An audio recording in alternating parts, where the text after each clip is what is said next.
Hello दोस्तों, नमस्कार। मैं आपका भाई कृष्णा। तो दोस्तों, आज बात करने वाले हैं पावर स्टार पवन सिंह और ट्रेंडिंग स्टार खेसारी लाल यादव के बारे में।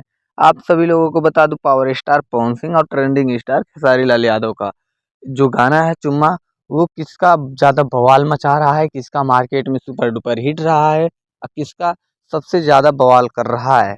तो मैं बता दूं आप लोगों को कि पावर स्टार पवन सिंह का गाना जो है, एक दिन में आते ही मार्केट में 10 मिलियन चला था। वहीं खेसारी लाल यादव का एक दिन में गाना 2 मिलियन चला था। आप सभी लोग को सूचित कर देना चाहता हूँ और बता देना चाहता हूँ कि इस समय सबसे ज़्यादा बवाल मचा रहा है पावर स्टार पवन सिंह का गाना, क्योंकि खेसारी लाल यादव का गाना सिर्फ 10 मिलियन चला है। वहीं पावर स्टार पवन सिंह का गाना टोटल 40 मिलियन चल चुका है दोस्तों। तो आप हमारे चैनल पर नए हैं, वीडियो को पहली बार देख रहे हैं, तो प्लीज़ हमारे चैनल को सब्सक्राइब कर लें, वीडियो को लाइक करें, कमेंट में बताएं आप किसके फ़ैन हैं, खेसारी लाल यादव या फिर पावर स्टार पवन सिंह के।